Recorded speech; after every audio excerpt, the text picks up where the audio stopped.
Salut à tous, alors cette fois-ci je m'attaque à la trilogie des Urban Legends, donc une saga que je trouve nostalgique. Bon, je parle surtout du second volet que j'ai découvert en premier, que j'avais même enregistré sur cassette quand il était passé à la télé, et puis le 3 aussi, que j'ai découvert assez jeune.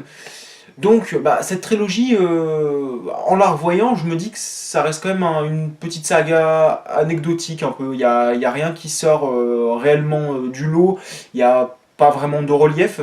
Mais ça reste quand même voilà, un univers plutôt fun. Voilà, ça reprend quand même quelques légendes urbaines. Voilà, c'est intéressant, c'est amusant. Et les protagonistes, ils sont jeunes, donc je me suis un peu identifié à eux. Et voilà, le premier Urban Legend, il fait partie de la vague Scream, Souviens-toi tes derniers, donc c'est slasher de la fin des années 90. Donc je m'attaque au premier volet dans lequel on se retrouve sur un campus universitaire et on fait la connaissance de l'étudiante Nathalie. Et ses proches en fait sont assassinés les uns après les autres et elle découvre en fait que le tueur en série s'inspire de légendes urbaines. Donc là aussi, voilà, comme Scream, il faut voilà, mener une petite enquête, nous les spectateurs, voilà, soupçonner chaque personnage parce que n'importe qui peut être le tueur. Alors déjà j'aime beaucoup l'histoire, le fait que le tueur s'inspire de légendes urbaines, parce qu'il y en a certaines que je ne connaissais pas du tout, et ça donne lieu aussi à des morts différentes, donc ça donne un résultat assez fun. Mais pourtant, le film se montre un peu trop sage, trop lisse. Déjà parce que les morts en elles-mêmes, alors je sais pas si elles ont été volontairement censurées, ou si justement la censure américaine est passée par là, mais je trouve que les scènes de meurtre sont assez rapides. Limite, j'ai l'impression qu'il manque même des plans. Enfin, je trouve que voilà, il y a certaines scènes qui vont un peu trop vite. Elles s'achèvent rapidement et ça, voilà, il y a forcément ce goût d'inachevé. Du coup, on n'a pas vraiment plein les yeux et c'est un peu dommage, surtout les légendes urbaines qui sont mentionnées. Je trouve que ça méritait d'être poussé un peu plus, ou même il y avait d'autres légendes urbaines un peu plus folles et c'est dommage qu'on ne les ait pas mentionnées dans le film et que le tueur ne s'en soit pas inspiré. Et au niveau aussi des plans, des cadrages, enfin voilà, y a rien de personnel, c'est fade. Et ce qui fait que voilà, y a rien pour compenser ce résultat qui est sans grande saveur. Voilà, il n'y a pas vraiment de relief et c'est dommage.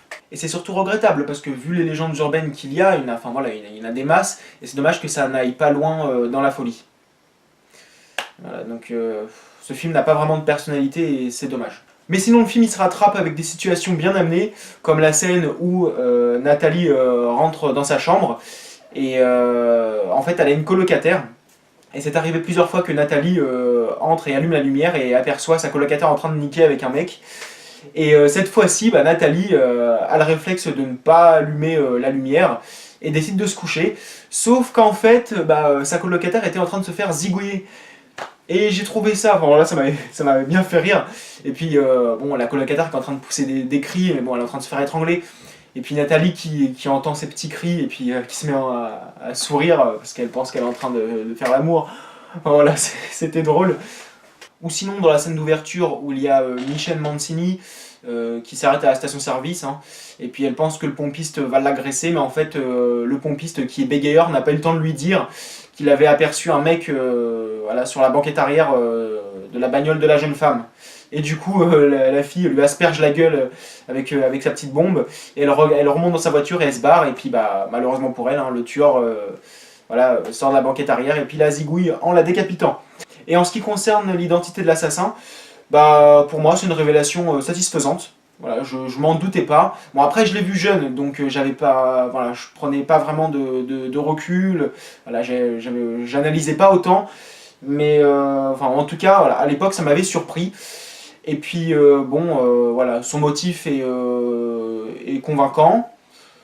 Et je trouve que l'actrice, elle s'en sort bien. Voilà, elle est pas excellente, mais elle fait le boulot. Et puis j'aime bien son petit côté déjanté, son petit côté gogol, ou comme elle dit, zinzin.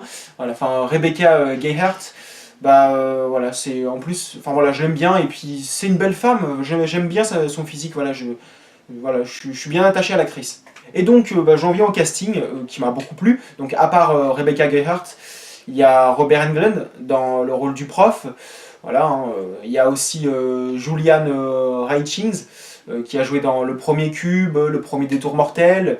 Il y a aussi Brad Dourif, donc le pompiste bégayeur. Il y a Loretta Devine, l'agent de sécu, hein, voilà, il y a toujours ce petit personnage black qui détend un peu l'atmosphère. Voilà, moi j'ai trouvé assez drôle, surtout dans le deuxième Urban Legend. Et puis il y a aussi Danielle Harris, une de mes actrices préférées. Celle qui a joué la petite Jamie dans Halloween 4 et 5, qui a joué Annie dans les 2 Halloween de Rob Zombie, qui a joué Mary Beth dans Butcher alias Hatchet 2, 3 et 4. Donc dans l'ensemble c'est un slasher fun, mais il n'y a pas vraiment de relief et ça c'est super dommage. Et voilà, il y avait pas mal de points positifs et très peu de points négatifs, mais le problème c'est que ces points négatifs handicapaient un peu l'ensemble du film. Donc pour moi ça s'arrête à 6,5 sur 10. Maintenant je m'attaque à Urban Legend 2 Coup de grâce, dans lequel on retrouve Amy, une étudiante en cinéma, et qui est la cible d'un tueur en série. Et tous ses amis en fait se font assassiner les uns après les autres, donc tous des étudiants en cinéma. Alors déjà, ce que j'aime beaucoup dans ce film, c'est le fait que l'action se déroule dans une école de cinéma et sur des lieux de tournage, parce que forcément, le cinéma c'est ma passion, j'en suis amoureux depuis que je suis tout petit, et même les protagonistes, ils travaillent sur un film d'horreur, voilà, il y a quelques références. Et j'ai trouvé ça plus intéressant que de se retrouver sur un simple campus universitaire comme dans le premier film. Enfin voilà, j'aime beaucoup quand il y a une mise en abîme et j'aimerais bien que plus de films d'horreur baignent là-dedans. Enfin, voilà, j'ai toujours été à fond dedans. Voilà. Urban Legend 2, Scream 3 et Cut. En ce qui concerne la galerie de personnages, je me suis plutôt bien amusé.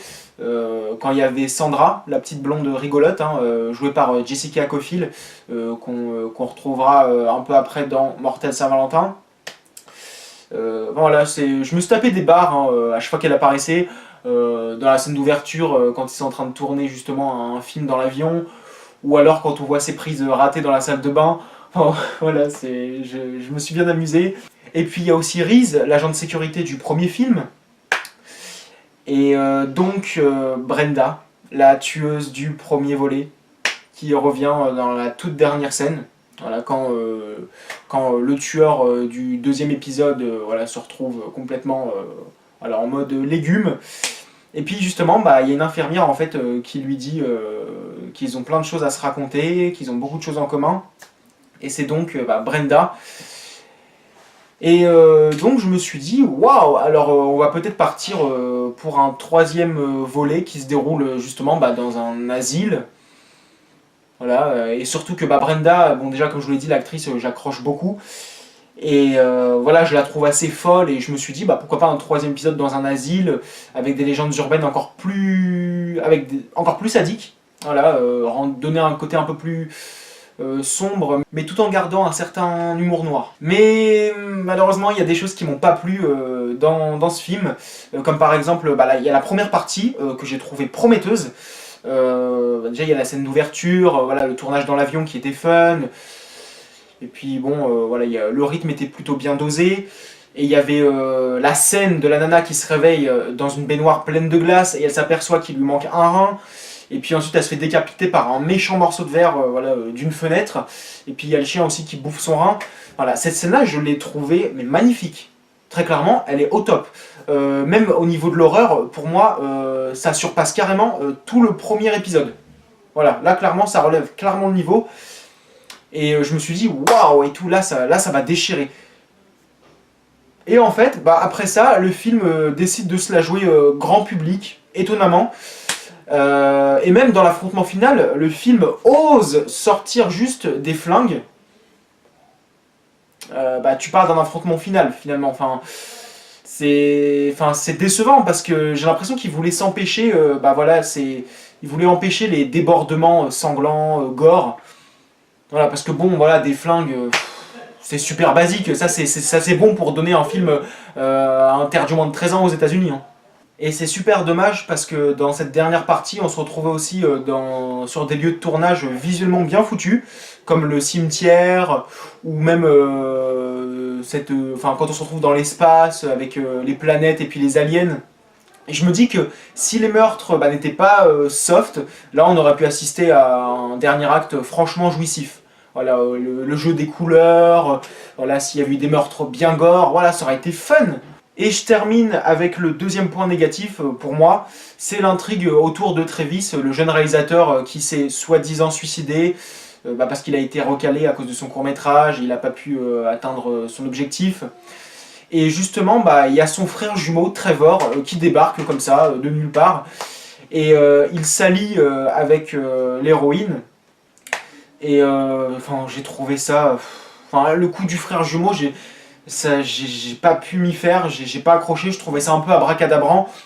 Et puis on a les autres personnages en fait qui voient justement Trevor, son frère jumeau, sauf qu'ils savent pas qu'il avait un frère jumeau. Et du coup tous les personnages réagissent à la chair de poule, Charmed, en disant des trucs du style oh mon dieu, un ancien cadavre.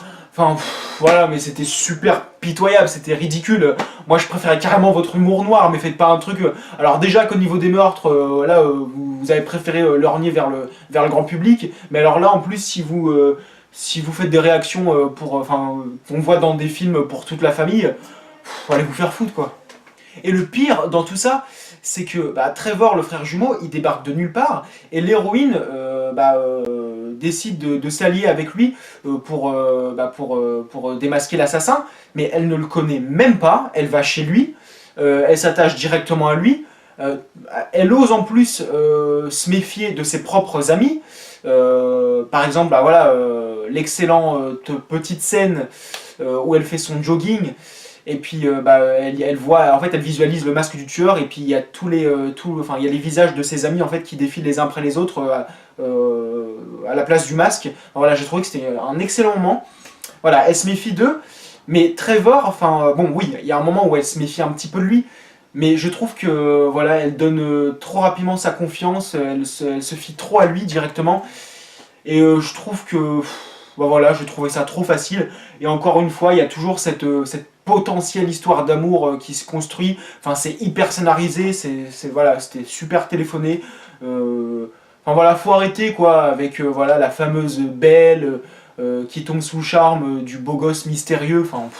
Sans déconner. Et c'était comme ça aussi avec le premier film, où il y a Nathalie qui tombait sous le charme de Paul, qui pourtant était un petit peu ambigu dans sa démarche. Enfin voilà, donc l'histoire du frère jumeau, j'ai pas trouvé ça utile, et au contraire je trouve que ça foutait un peu le bordel dans l'intrigue. Je trouve que c'était un peu brouillon. Moi je dis ils auraient pas dû créer le personnage du frère jumeau, ils auraient dû juste garder Travis. À la rigueur, que son film soit bousillé, ou qu'il soit complètement démonté, tout ce que vous voulez, mais pas que Travis soit tué. Voilà, à la rigueur, oui aussi, mener une petite enquête sur la mort de Sandra, qui au passage, sa mort, je l'ai trouvée assez angoissante. Je trouve que j'ai trouvé même un petit peu flippante, c'était un peu malsain, c'était sombre. Voilà, bon. Des événements déclenchés par la mort de Sandra et par le film de Travis qui est bousillé, mais pas tuer Travis, parce que le coup du frère jumeau, j'ai trouvé ça... c'était un prétexte aussi pour créer justement une pseudo-attirance entre l'héroïne et Trevor. Voilà, j'ai trouvé ça un peu too much. Donc, je lui donne la note de 6 sur 10. Donc un demi-point en dessous de la note du premier film, mais Urban Legend 2 c'est quand même un film auquel je me suis beaucoup attaché, même si sa note est inférieure à celle du premier, mais cinématographiquement, il faut que je prenne aussi ça en compte, faut aussi faut aussi combiner les critères cinématographiques et le ressenti personnel, et cinématographiquement, pour moi, ça a baissé un petit peu. Et puis comme je l'ai dit, il y a beaucoup de films à défaut auxquels je me suis attaché, et puis tu as des films où cinématographiquement c'est quasiment irréprochable, mais pour le ressenti personnel, il n'y a pas d'attachement. Voilà. Et oui, il y a aussi Urban Legend 2, c'est un film nostalgique comme je l'ai dit, mais c'est aussi le coup de l'école de cinéma, etc. Donc pour moi, Urban Legend 2 est mon préféré, mais le 1 le surpasse un petit peu en termes de cinématographie. Et maintenant je termine avec Urban Legend 3, Bloody Mary, dans lequel Mary Banner se fait accidentellement tuer lors du bal de promo. Et 30 ans plus tard, des jeunes invoquent son nom, et bah forcément, hein, Mary revient se venger. Alors je vais pas passer par quatre chemins, mais dis donc, ils ont du mal hein, avec leur trilogie, hein, qui commence avec un slasher avec les deux premiers volets, et un troisième opus qui est basé sur du surnaturel, qui en plus est un téléfilm complètement mal foutu. Hein, donc je mentionne Souviens-toi l'été dernier. Voilà, enfin ils ont vraiment du mal quand il s'agit de tourner un troisième épisode. C'est... c'est... Mais bon, je vais commencer par les petits points positifs. Bah, déjà, c'est un film aussi nostalgique que j'ai découvert très jeune.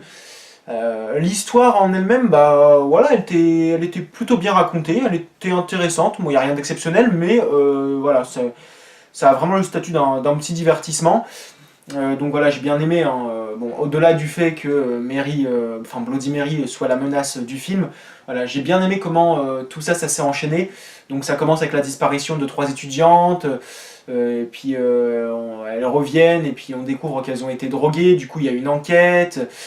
Ensuite, bah, j'ai bien aimé aussi que les parents soient responsables des morts en fait qui ont lieu. Et que du coup bah, tous leurs enfants bah, payent pour leurs erreurs. Et du coup ça m'a grandement fait penser à Freddy Krueger. Mais il y a juste un élément qui m'a déçu dans cette histoire, c'est la façon dont les jeunes filles invoquent Bloody Mary. Voilà, ça correspond pas du tout avec ce qu'elles ont raconté en ce qui concerne cette légende urbaine. Là, dans le film, elles sont juste dans la salle, sur des coussins, sur des matelas, la lumière allumée, et il y en a une qui dit juste Bloody Mary 3 fois, et ça y est, la morte vivante, elle se ramène. Voilà, enfin, je trouve que c'était trop facile, et puis ça n'apportait pas la moindre tension, il n'y avait pas de frisson. Elles l'auraient fait, elles auraient invoqué Bloody Mary, je sais pas moi, dans le noir, face à un miroir avec des bougies, enfin peut-être pas forcément des bougies, mais enfin, en tout cas dans le noir devant un miroir. Voilà, je trouve que ça aurait apporté un petit peu de tension, enfin voilà, ça aurait pu donner un petit truc un peu creepy. Mais alors là, j'ai trouvé ça super facile, j'ai trouvé ça... Enfin voilà, il y avait ce je m'en foutisme voilà, qui était super agaçant. Sinon, il y a une scène aussi qui m'avait marqué, la première fois que j'ai vu le film, c'est la scène des araignées, quand il y a une nana en fait qui se fait piquer par une araignée, et le lendemain en fait, bah, quand elle se réveille, bah, elle a un gros bouton et puis elle l'éclate, et puis il y a une araignée qui sort, et puis après il y en a des centaines. Voilà, c'était juste dégueulasse, c'était... Et puis ça s'achève avec une scène assez brutale, c'est quand justement bah, la nana voilà, elle est couverte d'araignées, et puis accidentellement elle fonce dans son miroir, et puis elle a deux morceaux de miroir là enfoncés voilà, dans son front, et puis après elle les retire, il y a toute la chair qui se barre. Voilà, c'était bien fait.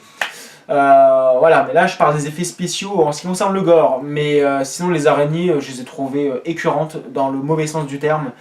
Voilà, il y avait voilà, ce numérique, voilà, en le revoyant en fait là ça m'a fait sortir du délire.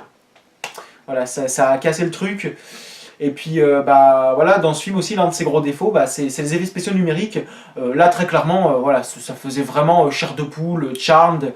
Enfin voilà, je trouve que ce film, il se situe au carrefour de plusieurs genres, ce qui n'est pas une mauvaise chose. Enfin voilà, il y a plusieurs films voilà, qui appartiennent à plusieurs genres, et ça m'avait beaucoup plu. Hein. Massacre dans la baie des dinosaures, The Strangers, le film coréen. Mais là, voilà, c'était un peu, c'était un petit peu une déchetterie malheureusement.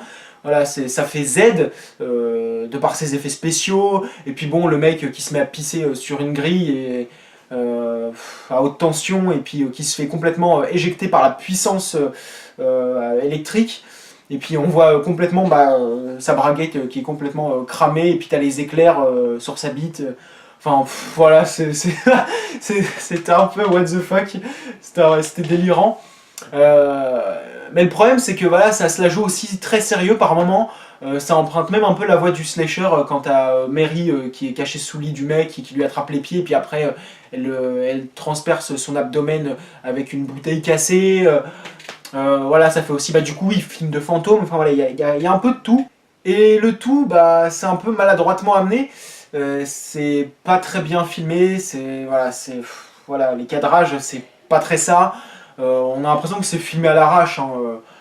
Je parle aussi bien des scènes de discussion, de dialogue, comme les scènes d'action. Enfin, encore les scènes de dialogue, ça peut aller, mais je trouve qu'ils auraient pu mieux travailler ça. Parce que c'était quand même, voilà, c'était impersonnel. Mais alors les scènes d'action, voilà, c'est la caméra qui se barre un peu en couille par moment.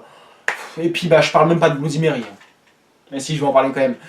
Elle est pas du tout mise en valeur.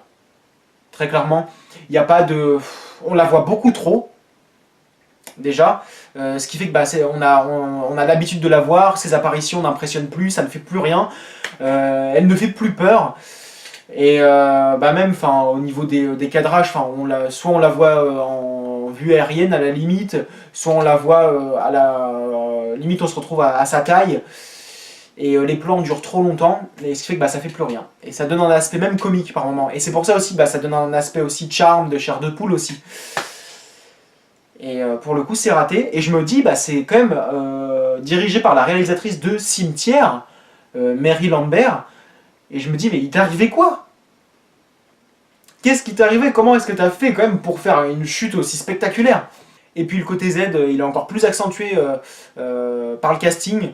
Je trouve que voilà, la plupart des acteurs n'y croient absolument pas. Et ça, c'est dommage. Et puis il y a le personnage de Grace. Bon, et comme je le disais aussi, c'est bien un personnage black qui apporte un peu d'air frais concernant la galerie des protagonistes. Voilà, un petit peu d'humour et tout. Mais là, quand même, je trouve que ce personnage-là, dans Urban Legend 3, il est mauvais. C'est un gros boulet. Et je trouve que, voilà, on perdait beaucoup de temps sur ce personnage-là. Ils auraient dû l'écrire autrement. Voilà, donc en conclusion, Urban Legend 3, ça aurait pu être un bon film de série B, très clairement, entre film de fantômes qui aurait pu nous effrayer, et un peu slasher, hein, vu que Bloody Mary se sert un peu d'arme blanche. Un petit peu comme dans Profanation, The Grave Dancers, sauf que ce film, il est quand même beaucoup mieux réalisé, hein, il n'y a pas photo. Bon, il y a aussi pas mal de défauts, mais c'est beaucoup mieux réalisé, et voilà, le film présente une facture quand même correcte. Mais ici, Urban Legend 3 ne fait pas honneur aux deux premiers films, qui pour moi n'étaient déjà pas non plus fameux, mais ils étaient quand même relativement sympathiques, quand même, voilà. Ils étaient quand même assez attachants, mais celui-là, non. Donc voilà, pour moi je lui mets un 3 sur 10. Ah, ça me fait mal hein, de donner une mauvaise note comme ça en film, parce qu'il y a quand même eu du travail et tout, mais il n'y en a pas eu assez pour moi. Voilà, donc n'hésitez pas à donner votre avis sur cette trilogie. Je vous remercie d'avoir accordé du temps à ma vidéo, et puis je vous dis à la prochaine, salut!